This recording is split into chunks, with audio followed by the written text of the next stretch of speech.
Very good morning and a warm welcome to everyone present.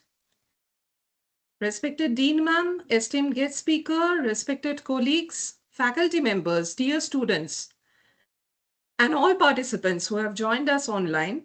On behalf of Amity Institute of Travel and Tourism, Amity University, Kolkata, it is my privilege to welcome you all to today's program organized to commemorate National Tourism Day 2026, themed Rural and Community-Centric Tourism.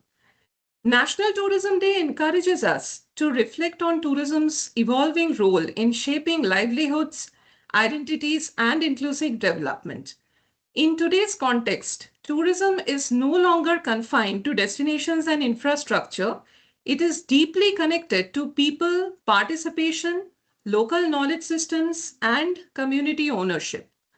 Rural and community-centric tourism places local communities at the center of tourism planning and experience creation, ensuring that the growth is meaningful, ethical, and sustainable. This national vision is also reflected in the Ministry of Tourism's flagship initiative Bharat Parv 2026, being organized from 26 to 31st January at the Red Fort Lawns and Gyan in New Delhi as a part of Republic Day celebrations.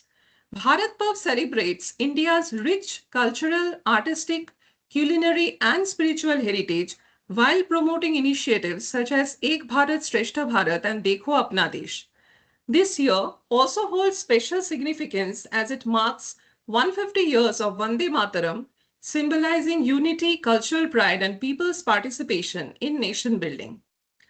At Amity Institute of Travel and Tourism, we strongly resonate with this direction. Our academic focus consistently emphasizes spiritual, responsible tourism, community engagement, and future ready skill development. In this spirit, today's guest session has been thoughtfully designed as an extension of the National Tourism Day theme and is titled India on the Move Youth, Innovation, and the Future of Rural and Community Centric Tourism. Before we move on to the expert session, it is my honor to formally introduce and invite our respected Dean of International Relations, Amity Institute of Education, Amity School of Hospitality, and Amity Institute of Travel and Tourism, Kolkata, Professor Dr. Shauli Mukherjee, ma'am. Professor Dr. Shauli Mukherjee is a passionate academician, global thought leader, and an internationally acclaimed inspirational speaker with over 2 decades of rich experience in the field of education. Renowned for her visionary leadership and transformative contributions to the education sector, she has consistently inspired learners, educators, and institutions across the globe. Her excellence and impact have been recognized through numerous prestigious accolades. Ma'am has been honored as one of India's top 50 women leaders in the education industry, top 20 revolutionary education leaders, and among the 99 women achievers of India for the year 2021. Additionally, Dr. Mukherjee has been listed among the top 50 most courageous women in business, leadership, and entertainment. Professor Dr. Mukherjee's work reflects a deep commitment to innovation, inclusivity, and excellence in education. It is a privilege for us to have her with us today, and we are truly honored to welcome her for this guest lecture. Now, may I request respected Professor Dr. Shauli Mukherjee, ma'am, to kindly address the gathering. Over to you, ma'am. Thank you so much, Dr. Vandita. I think I'm audible. Yes, ma'am. A very good morning to all the faculty members and my dear students. It gives me great pleasure to be a part of this online guest lecture session organized by the Amity Institute of Travel and Tourism, Amity University, Kolkata, to commemorate National Tourism Day 2026. On this very special occasion, I would like to acknowledge the gracious presence of Dr. Saroop Roy BR, Head, Department of Commerce, Department of Physical Education, and Coordinator, Center for Responsible Tourism at Kerala Institute of Tourism and Travel Studies, who will be delivering the guest lecture session today. This year's theme, India on the Move, Youth, Innovation, and the Future of Rural and Community-Centric Tourism, is definitely both timely as well as transformative. Tourism in India today is no longer confined to destinations alone. It is about people, purpose, and meaning. Rural and community based tourism has emerged as a powerful driver of inclusive growth, cultural preservation, and sustainable livelihoods. To all my dear students, please remember that you stand at the heart of this transformation. With your creativity, your technological acumen and entrepreneurial spirit, and deep sense of social responsibility, young change makers like you can actually redefine and reimagine how tourism can empower local communities while offering authentic and meaningful experiences to the travelers. At Amity University, Kolkata, we strongly believe in nurturing responsible global citizens and future ready learners who can align innovation with sustainability and ethics. Today's session will definitely be a very good opportunity to gain insights, engage in meaningful dialogue, and reflect on how each one of us can contribute to shaping a tourism ecosystem that is resilient, inclusive, and rooted in India's rich cultural heritage.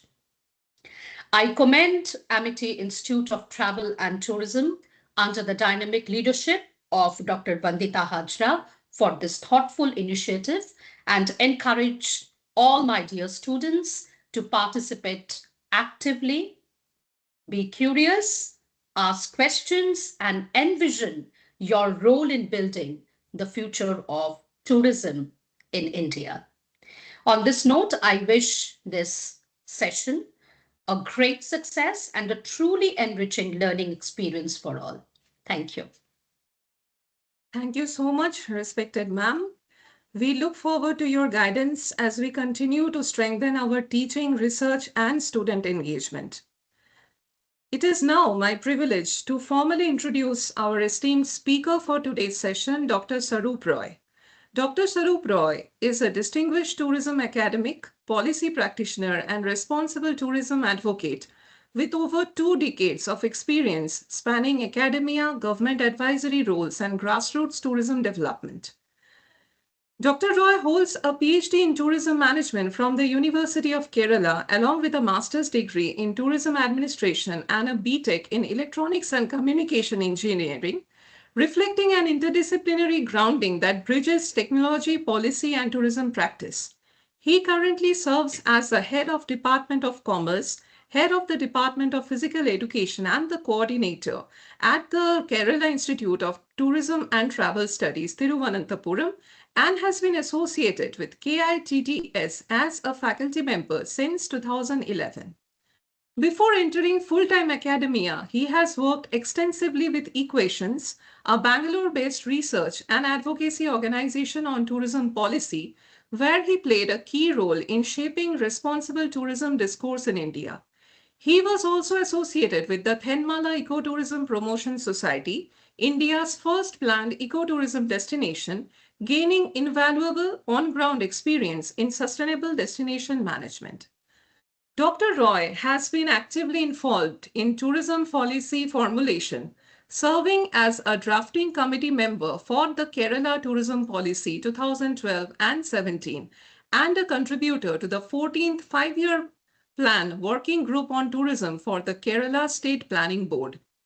His work consistently reflects a strong commitment to community-centric, ethical, and environmentally responsible tourism development.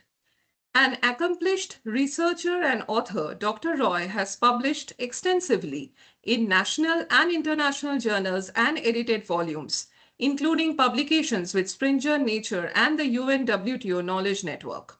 He is also the associate editor of Kerala Tourism Insights and the Indian Journal of Tourism and Hospitality Management. He has served as a principal investigator and project coordinator for several government-funded studies, including carrying capacity assessments, ecotourism sustainability audits, destination development projects, and accommodation sector sustainability studies for the Government of India.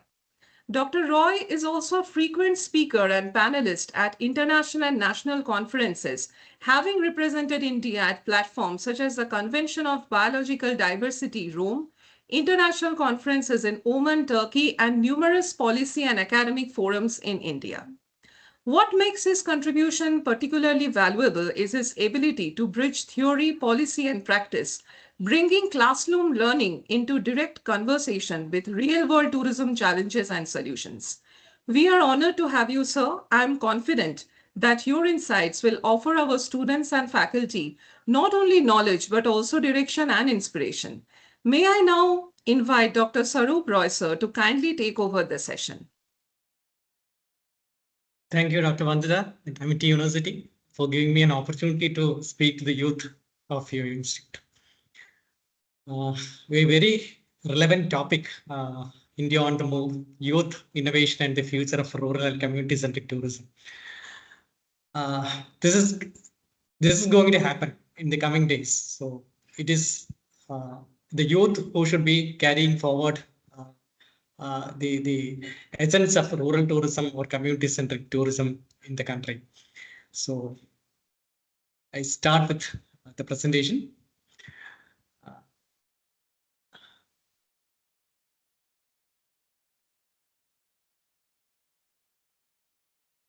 So when we're talking about tourism, earlier we used to think that it is just visiting places, but now that has actually changed to people's participation in the destination. People who are arriving at the destination, they just don't see the destination. They actively involve with the community and they just participate in the destination.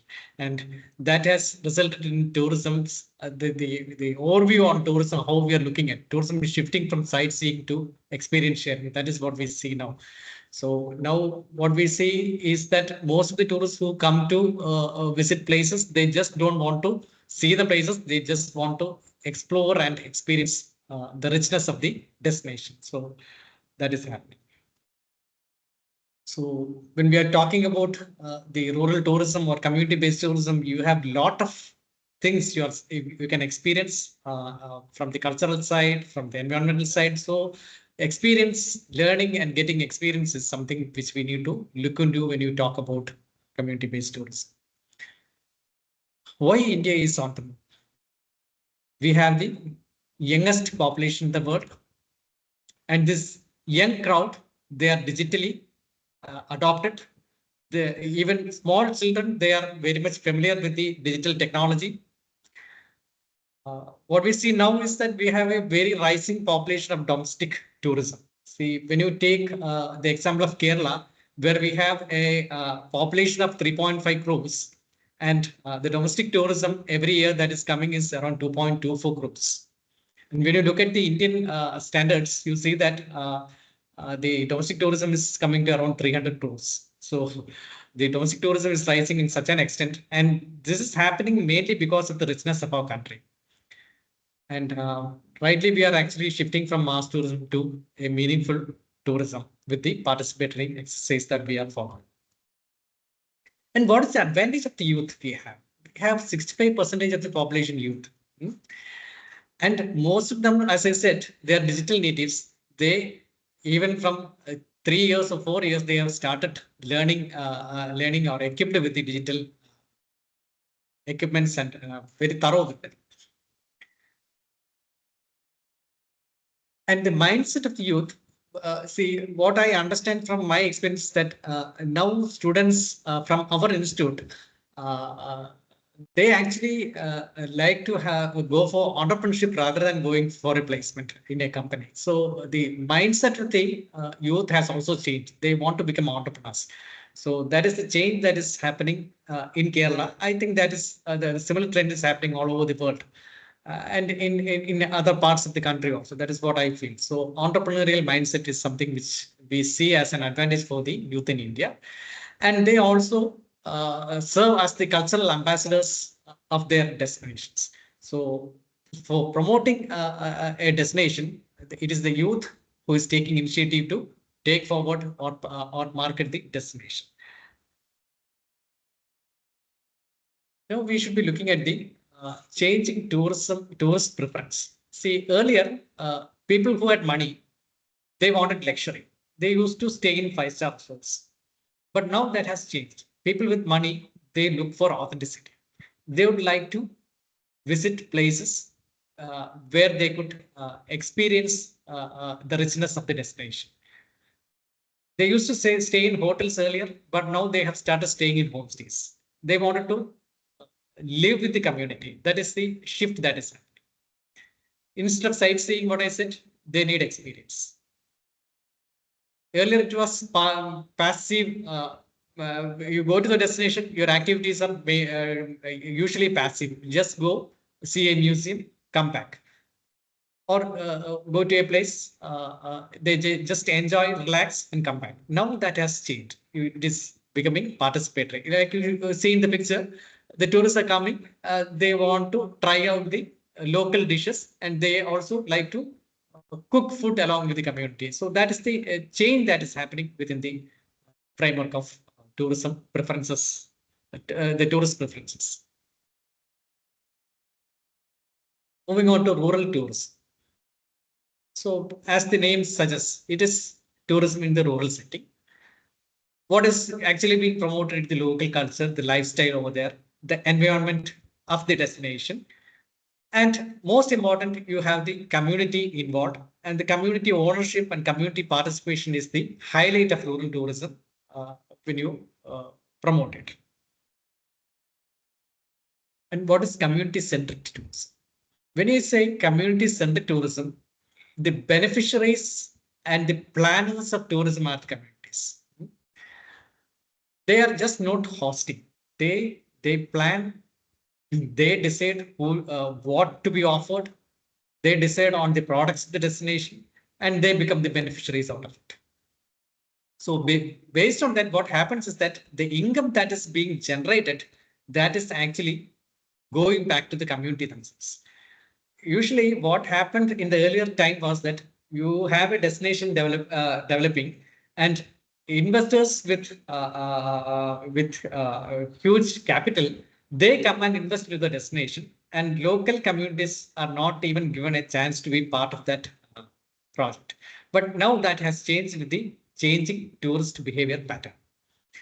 And since the community is from the local, it is important for them to protect the culture and the environment, because they know that if unless the culture and the environment is not protected, they will lose the destination. So it becomes mandatory for them to protect the culture and environment. So that is the spirit of community-centric tourism. So why community tourism matters? See, I said about private investors coming in from outside and investing in a destination. So what happens usually is that when such investments happen, they need skilled laborers in the project. Or if it's a hotel project, they need skilled laborers. But what happens is that the community in that particular destination may not have that skill to serve in a five-star hotel kind of a project. So what happens? They will not get any job. And they will have to migrate from the destination. Why I'm saying migrating from the destination? Because the land which they owned is actually being converted for hotels or any other tourism business purpose. So they lose their land, and finally they will have to migrate to other urban places. So with community-based tourism, what happens is that urban migration is getting reduced. So what happens? The local community is benefited. They get employment. They get money out of it, and so that becomes important. And as I earlier said, it is important. It has become necessary for the community to preserve the heritage and the environment of the destination. So it preserves the heritage as well as the environment. And we know that because of community tourism happening, since they are getting local employment, local participation, everything is ensured. It is actually pointing out to the 17 Sustainable Development Goals. We know that it says about poverty eradication, about eradicating hunger, the upscaling of getting decent jobs, etc. So when you look at that point, in that way, it supports the Sustainable Development Goals designed by the United Nations. And now let us see how youth has become a catalyst for the change. As I earlier said, youth has now taken up the role of the entrepreneurs. So what happens even in the rural settings, the youth has started becoming entrepreneurs, so that the tourists who visit the destination, they could become entrepreneur and take money out of that. It is not necessary that all the youth that are in the destination, they are taking up tourism projects only. See, you look at a tourism project that is owned by the community. The community may not be familiar, or they will not have the skill to market that particular product to the outside. So then what happens? Then there is a chance for the youth who is technically on the higher side, on the digital aspects, they could actually start taking projects for promoting that particular destination using the digital technology the youth is having, that person is having.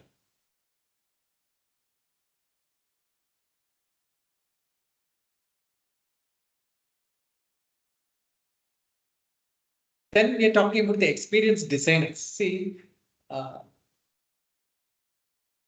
when I say experienced designers, means they have the capacity to develop new and emerging products. Now it is the time that we have started hearing about new products in tourism. I don't know. Usually it was like when I see what has happened to tourism is that anything you fix as a prefix to the word tourism, that becomes a product. That is the trend now. But all these products will not last forever.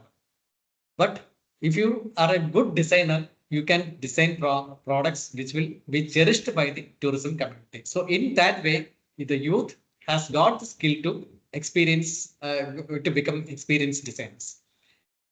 And also, they act as the local interpreters. In many of the destinations, they become local interpreters for the tourists, so that they could be guided in a very good way in the destination. So in that way, the youth functions as a youth has a better role as a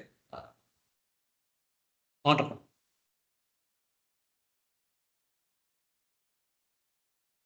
Now, innovations in tourism.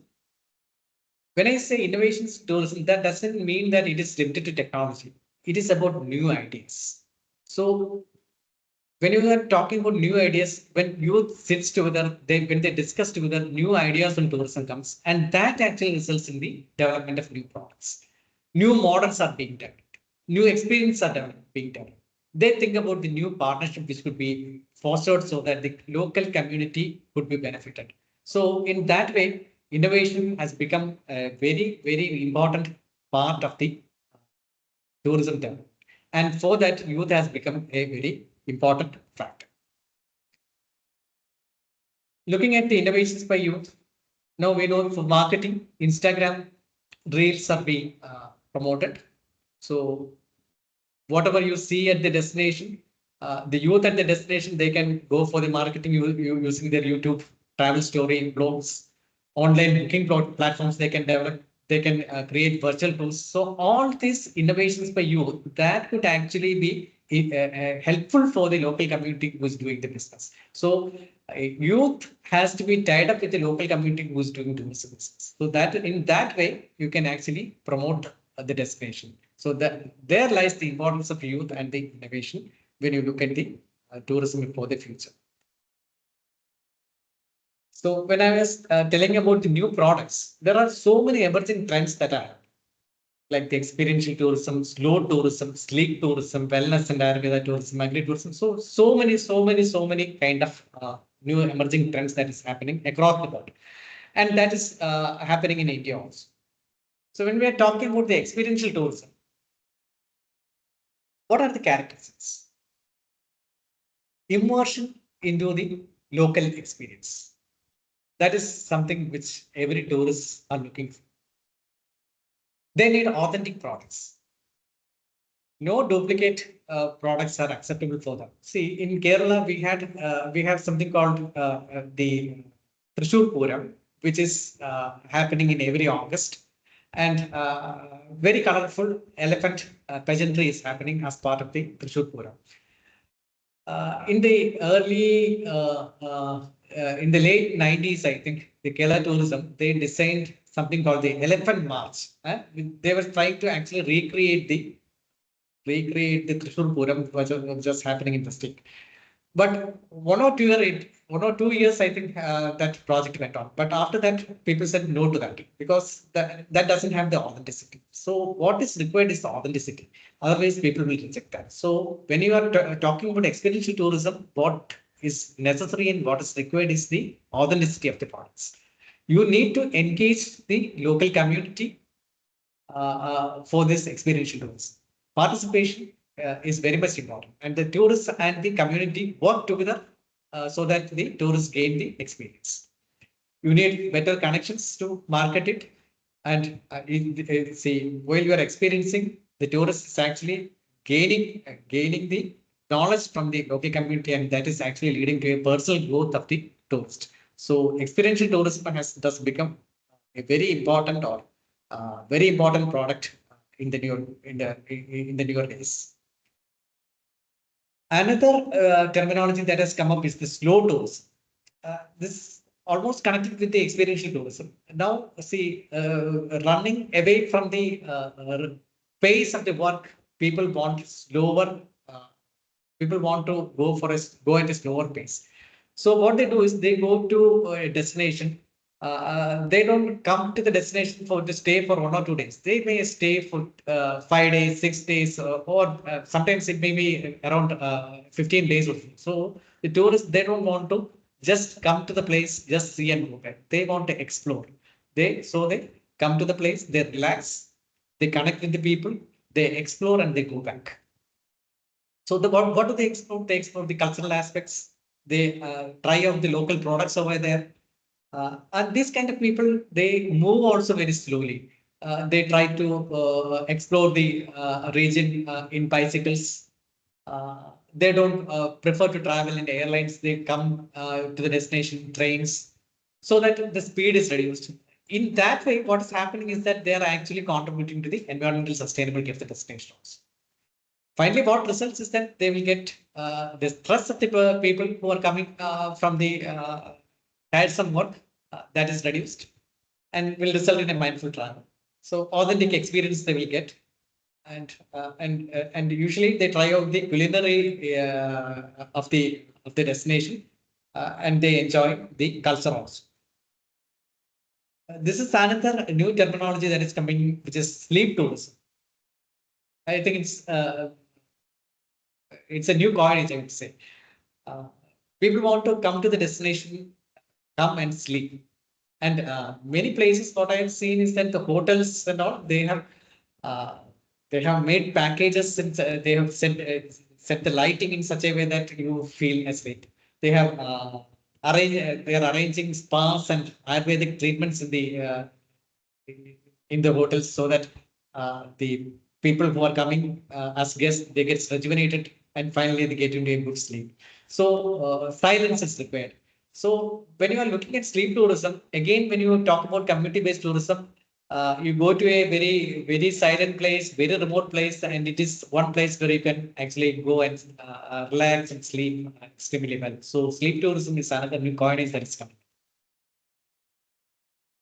Agri-tourism, active participation in farm life. This is happening in many places now. Now it has become a habit for people to go to a farm, to stay over in the farm for a couple of days. They start helping out the farmers over there and enjoy the experience. That is what's happening. See, while you are actually doing the cultivation or planting of trees, they're actually they are getting an educational experience of how to grow trees or how to grow vegetables. So that also becomes uh, an enriching factor for the tourist.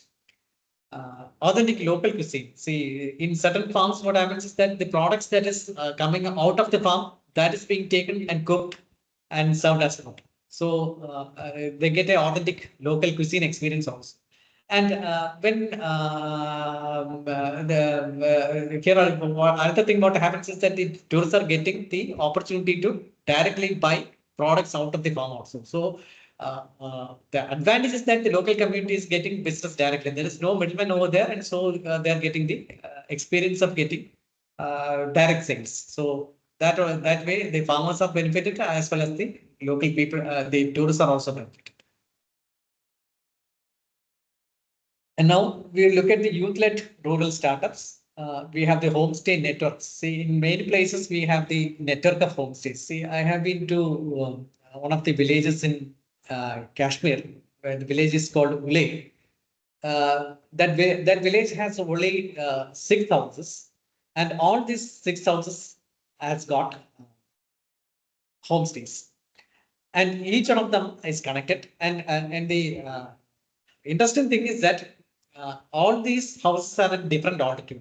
So a tourist who is coming to that destination, it is actually easy. The tourists actually feel easy to stay at the first house, which is at the lower altitude. So what happens is that the first house will be getting benefited out of the tourist. But the village council in that destination, they decided that it is not possible that only that house is getting benefited. So what they said is that you go for rotation. So you go to the first house at the lower altitude, and the second tourist come, then the tourist will have to go to the next house. So after completing the sixth house only, the first house will be getting the next tourist. So in that way, every members of the community is getting benefited. So that is one way of homestay network building that is happening. Local food tourism, yeah, people want to try out the local food. They enjoy cooking with the people. So that is another standard that is coming. Cycling and walking trails has become very popular. Cultural workshops has become. So theater is something very special for the tourists. They in every nook and corner or every or in every unique destination, you have different culture and different theater forms. So the tourists will have the opportunity to actually try out the different art forms in these cultural workshops. Now I am moving to Kerala as a model in the case of community-based tourism or sustainable tourism. So it was in 2007 we started the responsible tourism initiative in the state. Why responsible tourism in the state was a question at that point of time. I remember at that point of time, tourism department was afraid to say that they were not doing responsible tourism. See, whenever issues on tourism is being raised, the tourism department used to say it's not the problem of the tourism department, it's something else that is happening. See, think about the waste of a destination. When waste is generated in the destination, what tourism department says is that it is the owners of the local panchayat to clear the waste, and tourism has nothing to do with it. I'm just giving an example. Any exploitation happening to the tourist at the destination, tourism department says it's not the tourism department is not the culprit, but it is the culture or the status that is prevalent in the society that is making. But what happened in 2017, 2007 is that we had a conference on responsible tourism where uh, for the first time the tourism department said there are issues with the way tourism department is functioning and we have to move for sustainable tourism program. It was this particular decision that has helped to Kerala create a model on responsible tourism. I'm not going to the details of the that particular project, but still, when we started this responsible tourism project in 2007, what we thought was that it is based on the triple bottom line. Triple bottom line, I think you are familiar with the economic responsibility, social responsibility, and the environmental responsibility. So what we thought was that we will focus on all these three responsibilities and we will give focus on the economic responsibility in the beginning. So initially, what we did was we chose four pilot destinations from Kerala. One is a backwater destination called Kumaragam. Second is a beach destination called Kovalam. And third one is a wildlife ecosystem, which is Tekadi. And fourth one is Wayanad, which is a hill station. So we were trying to work out how responsible tourism could be implemented in such destinations. And we said we will give priority for economic responsibility in the first case. So for that, what we did was we chose let me take the example of Kumaragam. Well, we went to Kumaragam, the backwater destination, where what we did was we tried to find out how the local community could be included in the tourism business. So we tried to find out what is the requirement of the tourism industry. We looked at the hotels first. So what is the daily requirement of the hotel is what we identified. We actually did a survey to find out the daily requirements of the hotel. What we found out was that none of the items that is being purchased by any of the hotels in the destination was from the local community or from Kumaragam. It was from outside. So that means that there is leakage of money. Nothing is going back to the community.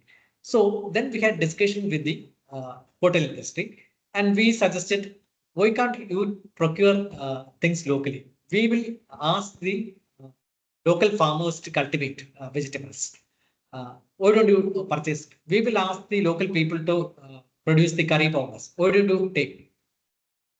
And initially, the hotel people agreed to collect from the local community, but at a later point of stage, we understood that it was not that easy.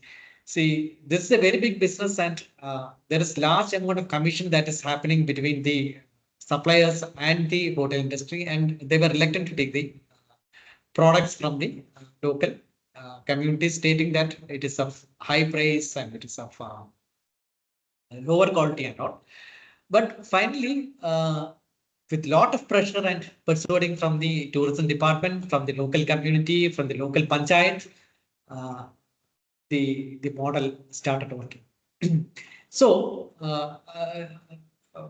when the model started working, the community got benefited, and that resulted in the development of many other products in the destination. So I am taking you to the different products that was developed in Kumaragam. First is the village life experience developed in the destination. So what you see in the photographs is fishing by the local community using bow and arrow. That is one way of how they catch the fish. Toady tapping is another one. Then coconut tree climbing, coir making is there. So different products that is available in destinations, we try to find out, and we build a package out of it. The way the package is designed is that if there are 5 or 6 products in this package, and we collect 1,000 rupees from a tourist, and the whole 1,000 rupees is getting divided and given to the different people you see over there. We have also trained a guide from the local community. So this guide who will be taking the person for this package, that person also gets benefited. So the person who is making coir making gets around 250. Another person doing the toddy tapping will get 300. The guide will get 400. So in that way, the total money that is earned out of the package is going back to the community. So that is the village life experience that we have developed in. This is another interesting thing. It's a ethnic food restaurant in Kumaragam. See, we have 10 women which are from the self-help groups in the state. The one problem which existed in Kumaragam was that we had a very big resource over there. But when common people or people who are not rich, they come to the destination. They found it very expensive to take food from these very big resource hotels. So there was not a good eatery where you could provide good quality food. So it was at that point of time these people started this restaurant, and 10 people, they contributed 10,000 rupees each, uh, totaling to rupees 1 lakh, and they took 2 lakhs as loan from the bank, and they started this initiative. This building was provided by the tourism department, and they started producing the traditional food. Uh, and they work in a shift.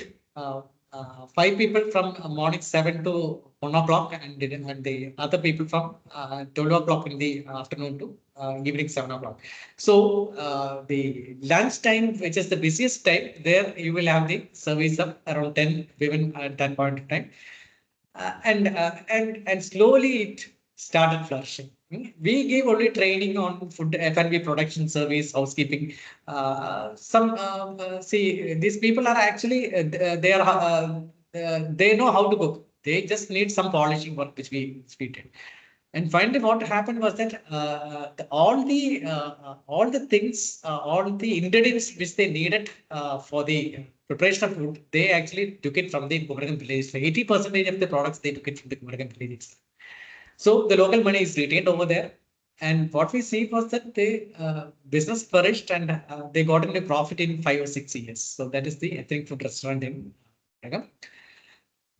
See, I was talking about the farmers selling products to hotels. See, the problem with the farmers selling products to hotels is that, see, hotels require a large quantity of particular items. If they want brinjal, they might need around 5 kilogram of 5 or 10 kilograms of brinjal in a particular hotel.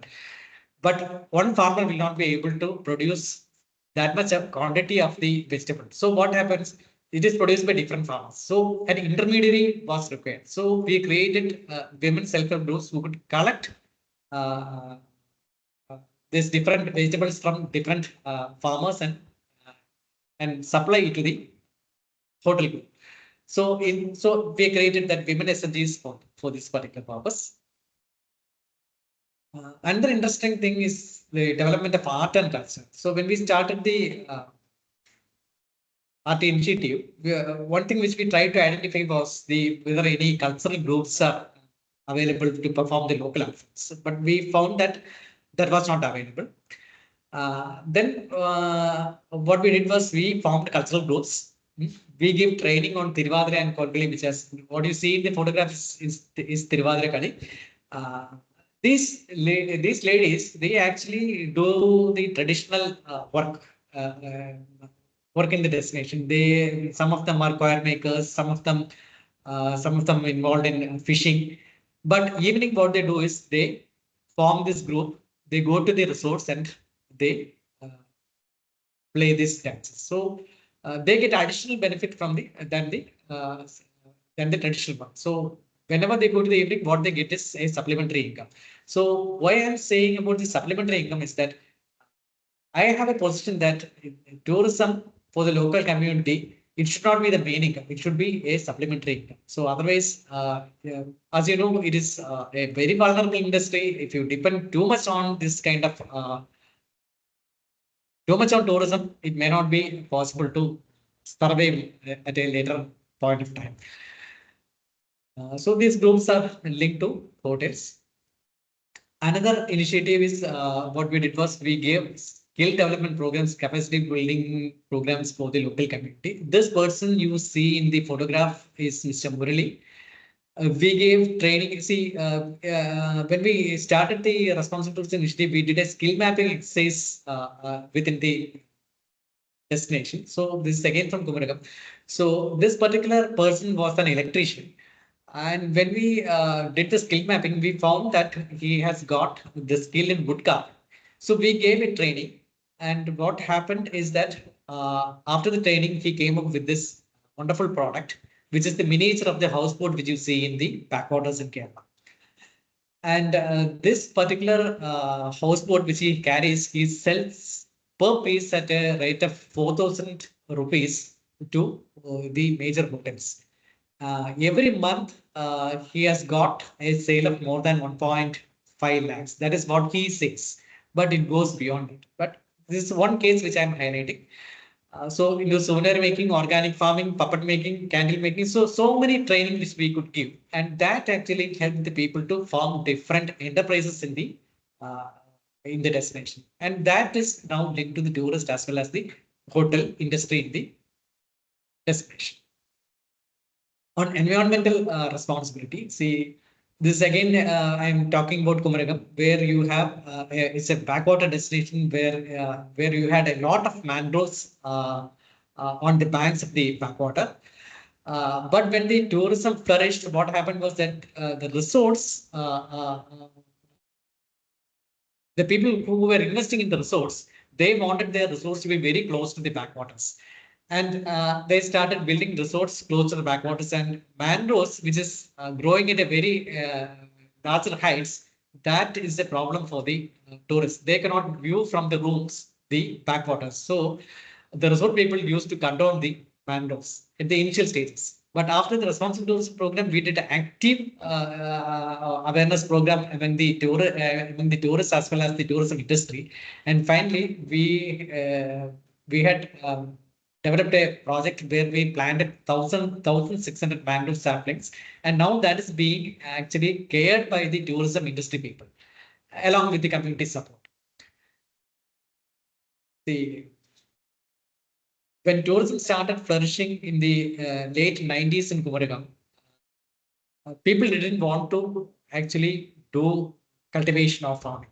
They just want to sell out the land to the resort people. So, what they did was they were keeping the land as barren so that they could sell the property to the resort people. So the thing is that, see, the wetlands, it has to be it has to, why they are keeping it barren, because see, if you cannot directly construct a building in these wetlands, that will become a land use change. So they are keeping it for 10 years. So after 10 years they can give it to the resort so that they can construct it. So many acres of land was available for cultivation. So when we brought back this concept of economic responsibility by linking the local community and local farmers with the hotels, what we did was we were able to bring back 168 acres of land back to cultivation. So this is one way of contributing to the environmental responsibility in the destination. So these are the stories, certain selected stories of RT development and community involvement in the destination from care. Now we'll move on how technology meets tradition. So you can see the photograph of a lady who is using mobile phones, the smartphones. Now they are doing business. They, even from the local communities, are doing business over the phone. There are packages where you have QR code at heritage box. When you have the QR code, you scan the QR code, you will be able to get the story of the heritage of the particular area. Online craft sales have become possible because of this new technology developments. And what's the role of institutions and academia? This is something which we need to think of, because Amity University and tourism, and kids, we are all doing tourism education. But what needs to be transacted is something which we need to think of. I used to have discussions with our earlier Chief Secretary, Dr. Venu, who was, I think he is one person who has served more than 20 years in tourism as an IAS officer. So he used to say, what's the need for master's degree in tourism? You need people for the industry where you need vocational stuff. There is no need for higher degrees, is what he says. And what he says is correct, because you need skills. You don't need degrees. That is something which we need to think of. And our education system, the problem is that you have got a very comprehensive, exhaustive syllabus where you teach uh, tourism. I don't know what is necessary is being taught on. in the syllabus you have tourism policies, and the system is that for the examination you are asked to by heart and reproduce what is there in the tourism policy. You never get a chance to analyze the tourism policies that is available. Unless you analyze, how are you going to understand the policies? So in that way, uh, our education system that we have right now is actually not contributing well enough for what is required for the industry or what is required for the community. So skill development is one aspect which we need to really think of when we talk about the future of tourism. What skills need to be transacted, and when that skills are being transacted, with that skills the student should go into the field. That is what I also feel so. See now it is the age of technology, and people are being replaced by IT. You have even the in certain hotels you have the robots standing before you instead of human in the reception. But will that last long is something which we need to think of. I think tourists need a human touch. Otherwise, this digital technology and all that will actually help. But to what extent is something which we also need to think of is something which we need to also think. So the role of institutions, it's not only teaching students who come to the institute, but mentoring the youth. You need to go for many training programs additionally for the local community members.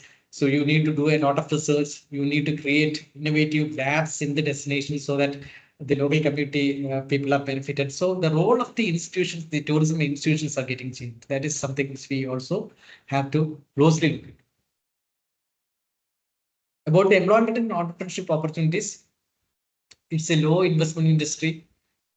Hmm. But the implications of the investment is on the very high side. You can become local guides, you can become homestay host, you can become cultural performance. So there are a lot of ways by which you can become an entrepreneur. Sustainable youth ethic. See now, most of the youth, they are concerned about them.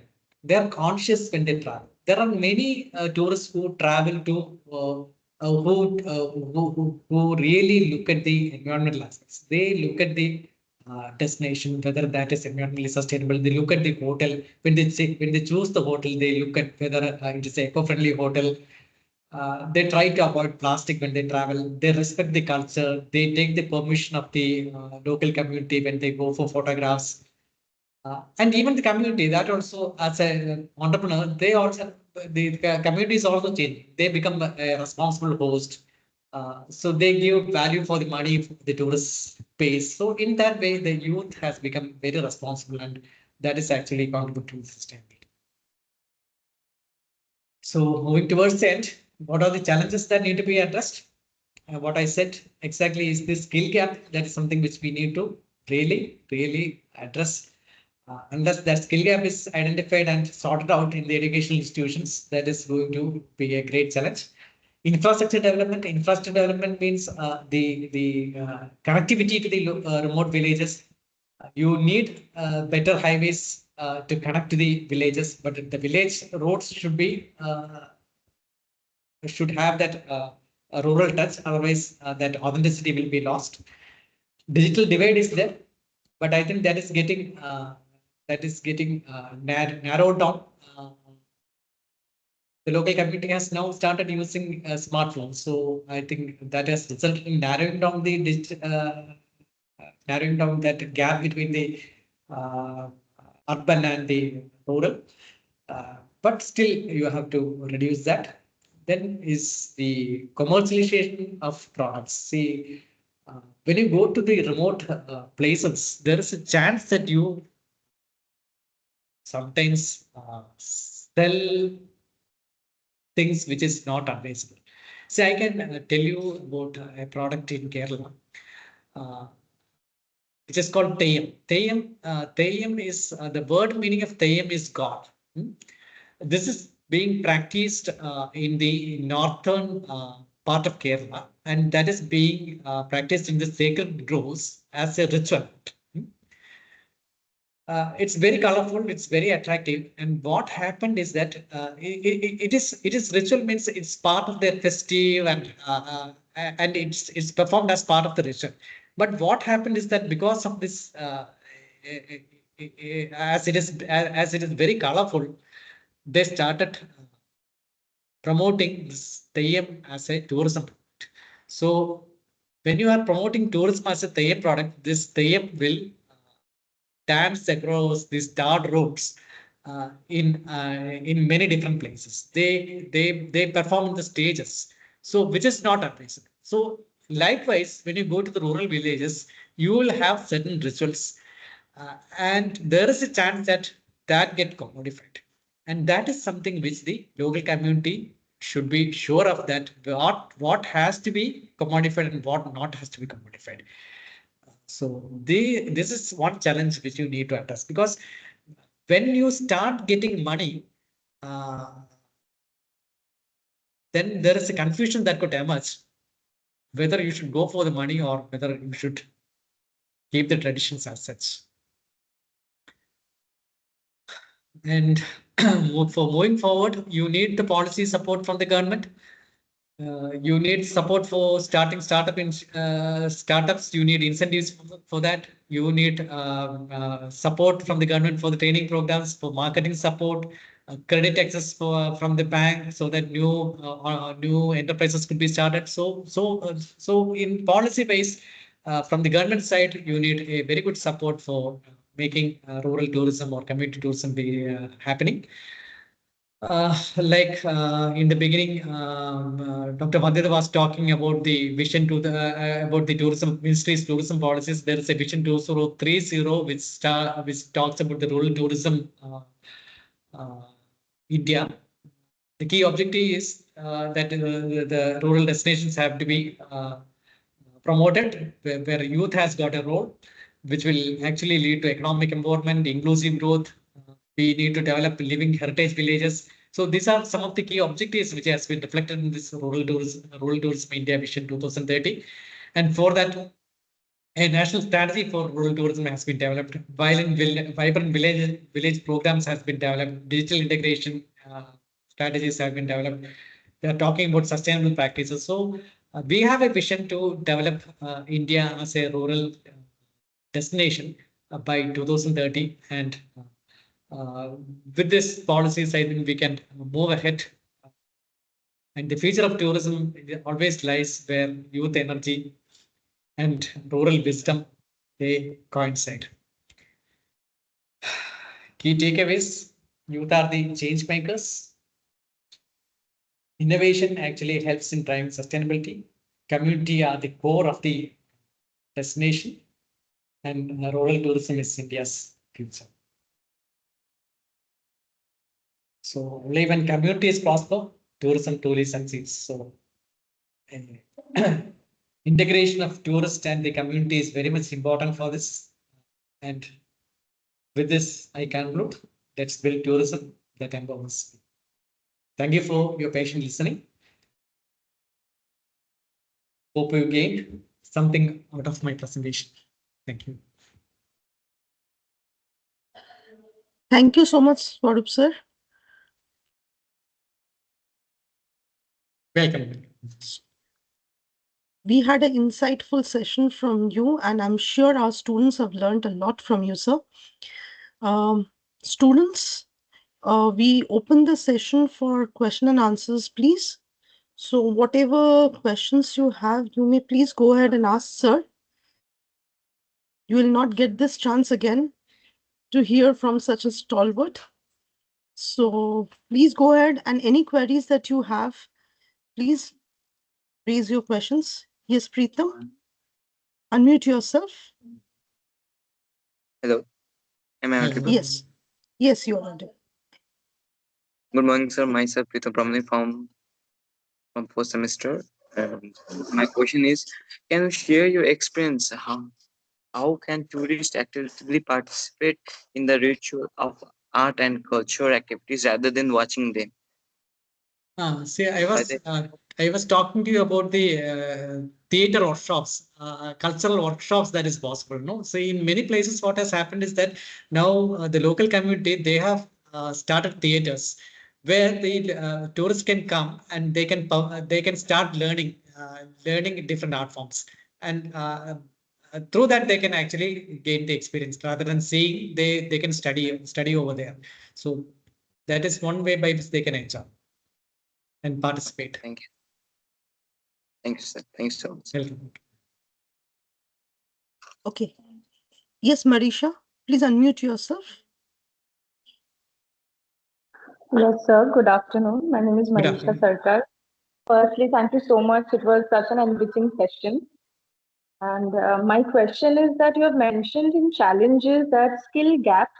Can you just elaborate it a bit? No, I didn't get you. I didn't get you. Can you repeat the question? Skill gaps was a point in Yeah, challenges skill gap. faced. Yeah. I was talking about the skill gap. But see, when I was talking about the skill gap, I was talking to you about the master's program and the vocational part.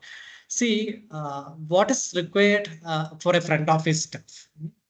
The skill to communicate is one important fact. Uh, and the thing what we see in many of the students is that they don't usually communicate. That is the essential part when you go to a front office. So when you are making syllabus or when you are teaching, the most important aspect which you need to focus is on communication. So developing the communication skills. So what are you giving for that? What is the kind of training you are giving for that? You need the capacity to handle situations. So you have to go for role plays so that the skill on handling situations will much.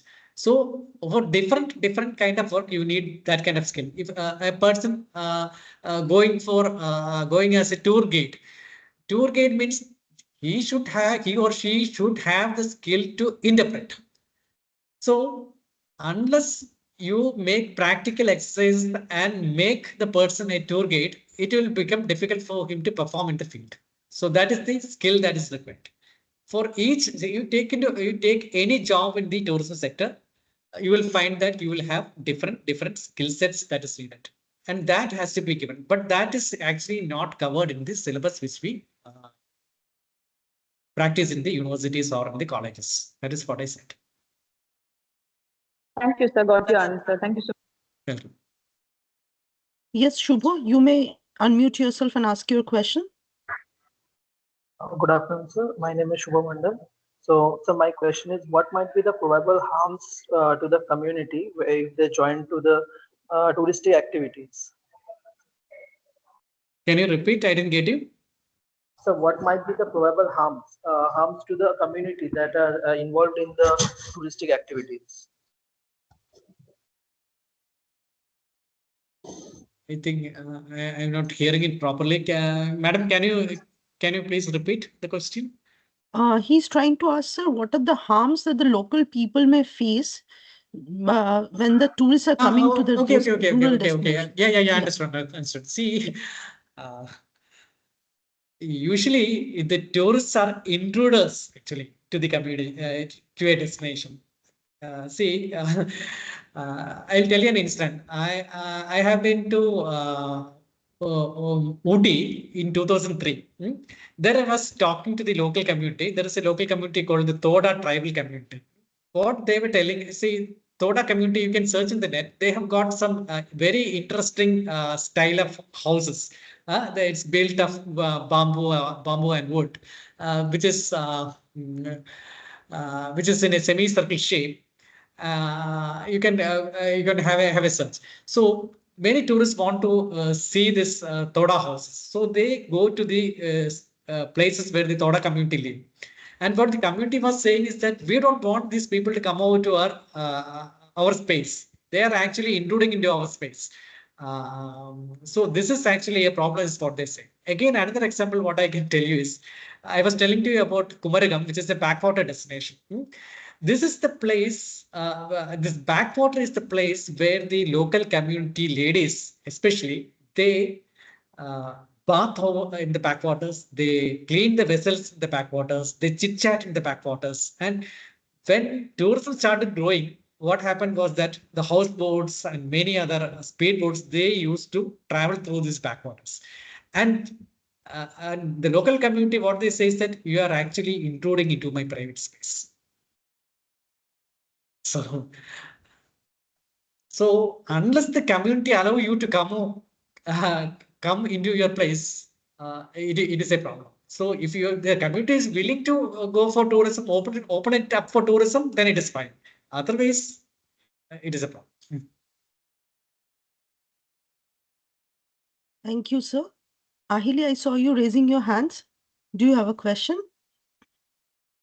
Yes, sir. Good afternoon, sir. My question is, what are the major training programs that are needed to promote rural tourism?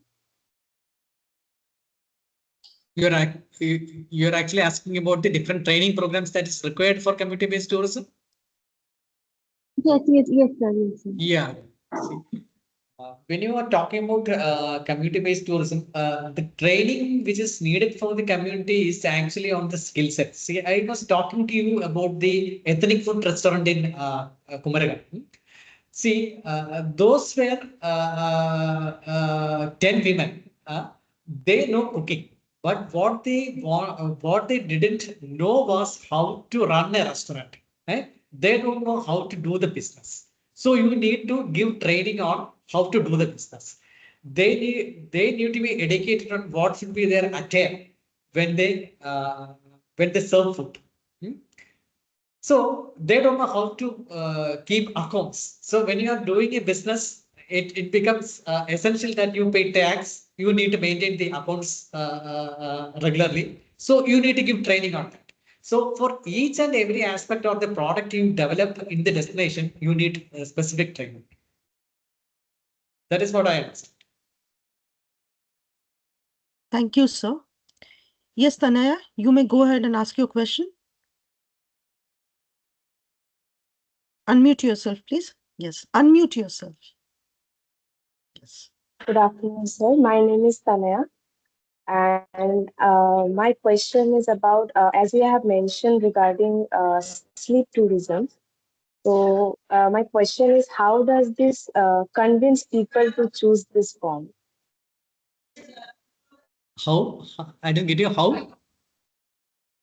My question is, how does this convince people to choose this sleep tourism? Like, how to convince them to choose sleep tourism? Because I feel very interesting about this sleep tourism. So I just want to know. See, I came to read about this only a couple of weeks back. This is a new terminology which is coming. See, now people want to see. I was talking to you about the slow tourism. So now people want to relax about. People are having tiresome work and they don't get sleep at all. So that is the reason they have coined this term sleep tourism. So in many of the hotels now, they have got special beds where you get enough comfort. They have got special lighting, which helps them to sleep well. They have got treatments arranged over there. So that is being marketed as part of sleep tourism. So there is a new concept that has emerged. Thank you, sir. Okay, anyone else? Students?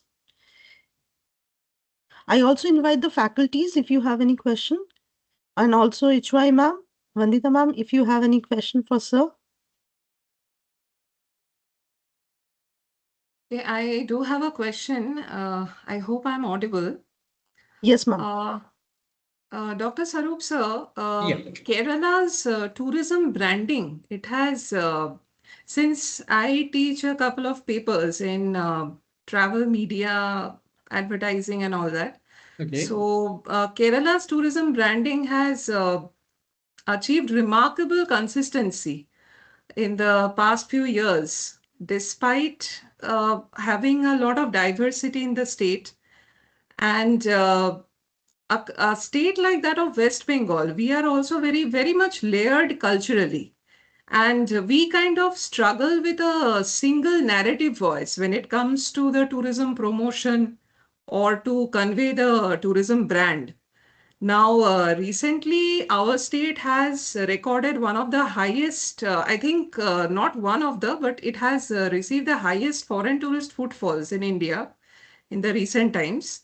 But when it comes to the brand recall of West Bengal as a tourism destination, it is way, way weaker than states like that of Kerala or Rajasthan or wherever we see a significant number of tourists coming in. So, sir, my question is from a purely from a policy and government perspective, how can I would say it's a culturally plural state like that of West Bengal. How can we build a coherent tourism brand without flattening out the diversity? And how can we actually bridge the gap between the performance metrics and the perceptual branding? And what role exactly the long-term narrative planning play in this?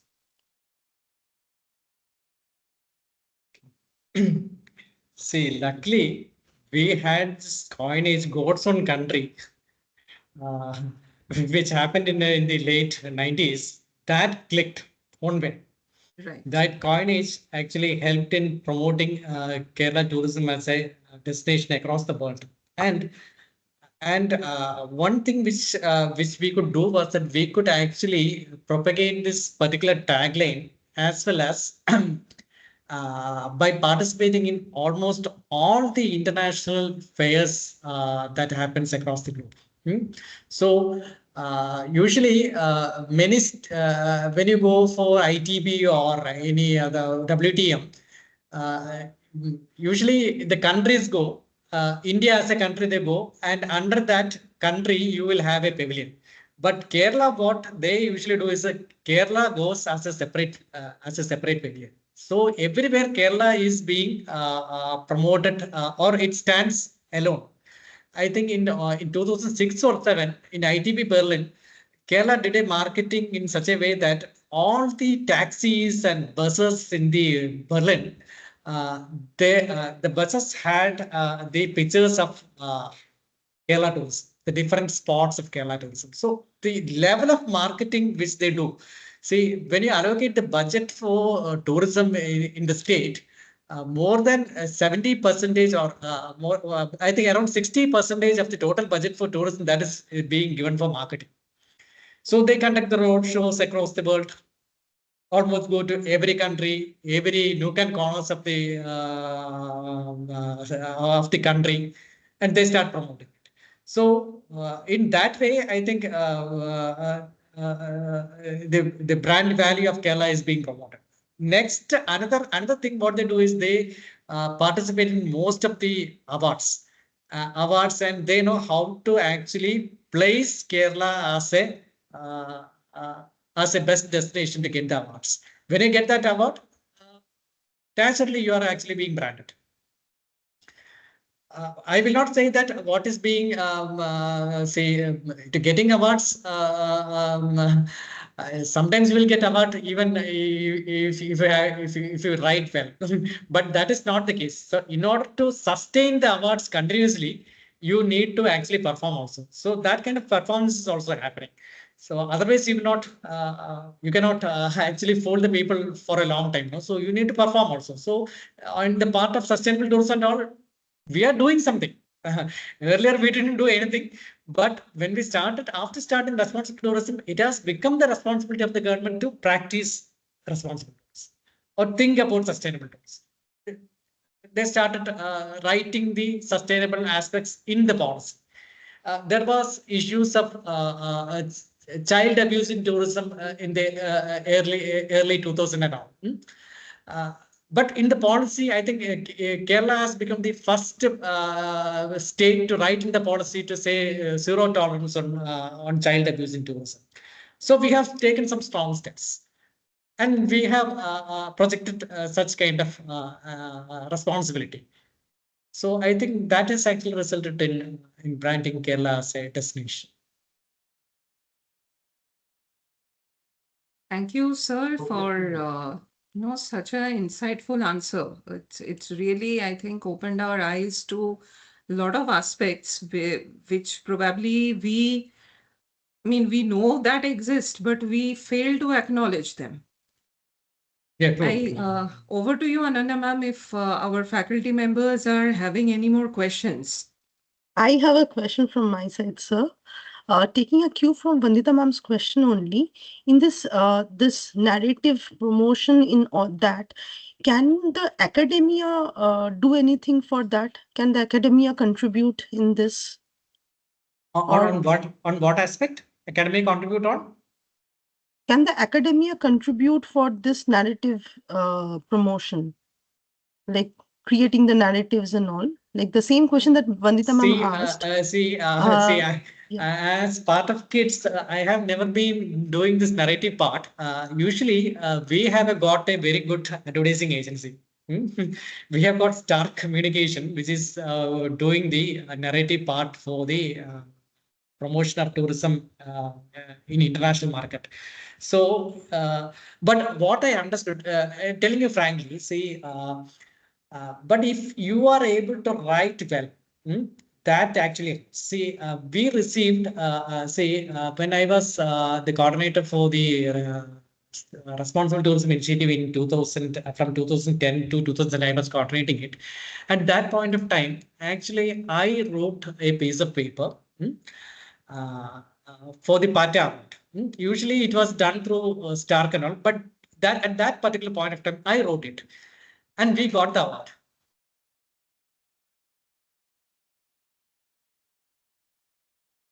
Okay. Participants, please hold on. I guess sir got disconnected. He will join back. And also students, please on your camera. It has been repeatedly instructed to you to on your cameras.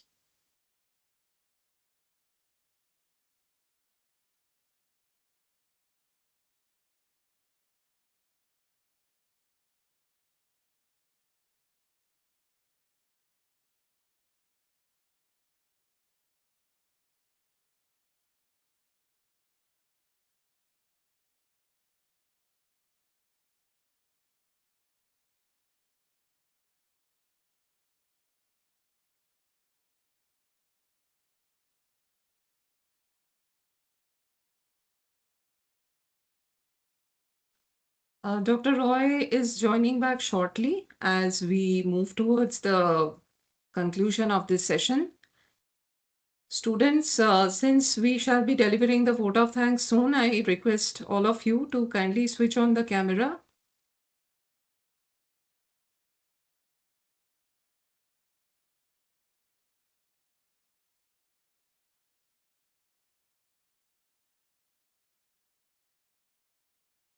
So Dr. Roy has joined back once again. So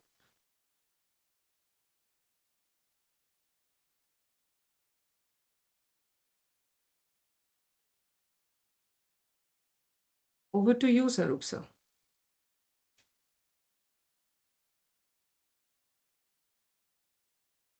Sir, you are muted. Yeah, audible, Yeah. no?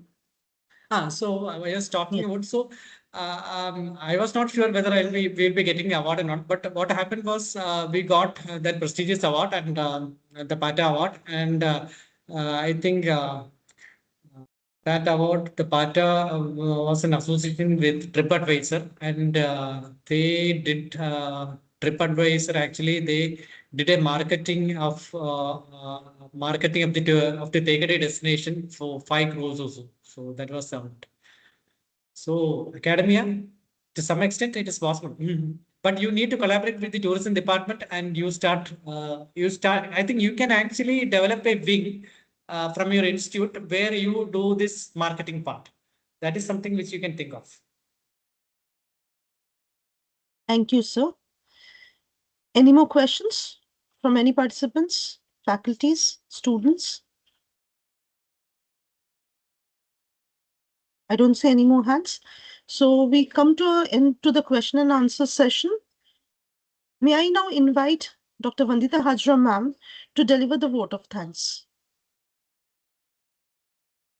On behalf of Amity Institute of Travel and Tourism, Amity University, Kolkata, it is my proud privilege and honor to extend a heartfelt gratitude to our esteemed speaker, Dr. Saroop Roy Sir, for his insightful and inspiring lecture on India on the Move, youth innovation, and the future of the rural and community-centric tourism. Sir's thoughtful perspectives on responsible tourism, community engagement, and the role of youth in shaping inclusive tourism futures have truly enriched today's discourse and left our students with much to reflect upon. I also thank the university leadership for their constant guidance and support, our faculty members for their encouragement, and our students for their active participation and thoughtful engagement throughout this session. With this, once again, I express our sincere appreciation to Dr. Roy for generously sharing his time and expertise with us. And I formally conclude today's program. Thank you all. Thank you. Thank you so much, sir. Welcome.